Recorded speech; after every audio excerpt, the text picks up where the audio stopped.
Hi guys, let's take a minute to talk about the new Webflow's rich text element. Come with me.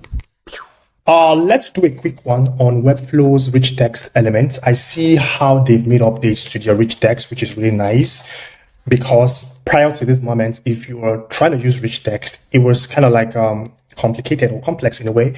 But right now I see what they've done. They've made updates. So let's just get started with that.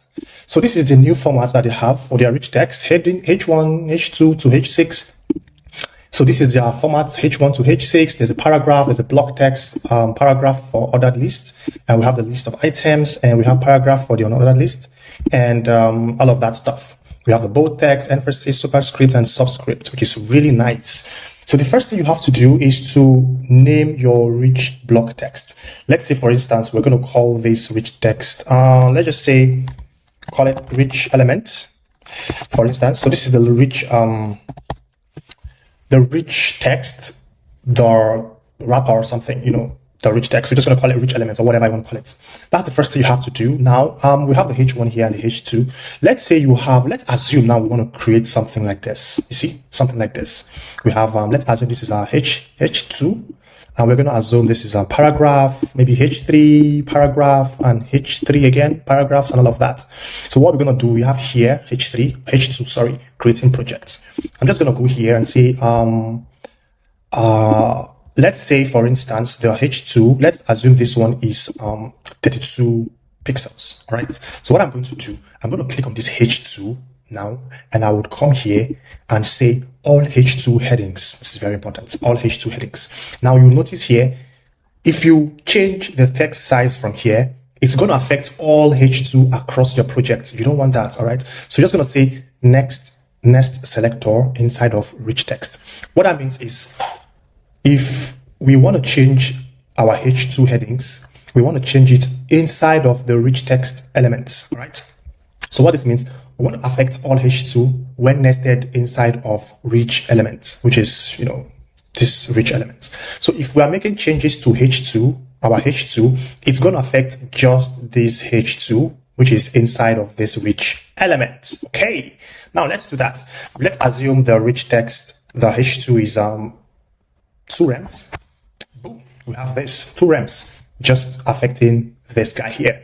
And we have here creating project. All right. So I'm just going to say right now, I'm just going to say creating project. Right. Now we have that. And yeah, that's that about that. Now we have this paragraph text here. I'm just going to copy this here and this paragraph text. Now, what if our paragraph text is, now let's try to change this paragraph text size from whatever it is to like 2 rems. So what I'm going to do, I'm just going to say all paragraphs nested inside of rich text. All right, all paragraph nested inside of rich text. But if I do this, it's going to affect all paragraph like this and this text here and this text here and all of this text, because all of these are paragraph. I don't want that. All right, I just want to affect just this paragraph. All right. So what I'm going to do is simple. I'm just going to call this paragraph 1, maybe. So we have paragraph 1. So if I make changes to this, it's just going to affect this. All right. So let's assume the paragraph is 2 rem. Boom. We have this 2 rem text here affecting just this. Other ones are still as it is. All right. 2 rem is too much. Let's say 1 rem. Good. We have this 1 rem here. All right. So that is how you make changes to your, to your rich text elements. So I'm just going to, we have to create a new Wiz project, blah, blah, blah.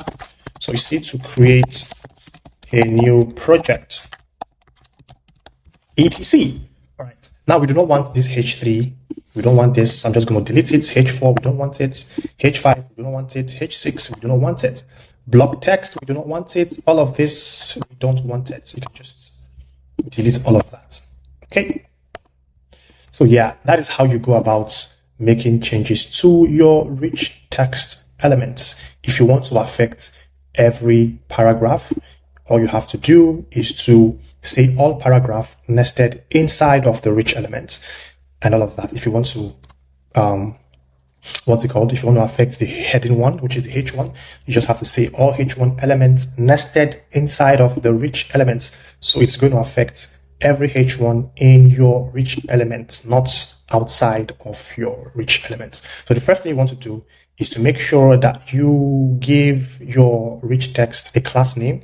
Then you can now nest it in your project, and so on and so forth. I hope this was helpful in a way. I don't want to like go deep into it, but yeah, I love what Webflow has done with the rich text elements. For me, I probably may not use it. It just depends. Let's say I'm working in Webflow CMS. That is when, let's say for instance, a blog post, that is probably when I'll most likely use a rich field. But other than that, I would just prefer to do this even without using the rich text. All right. So yeah, I hope this was helpful in a way. It's just a new update I saw with Webflow. I'm like, okay, let's talk about it. See you guys next time. Bye.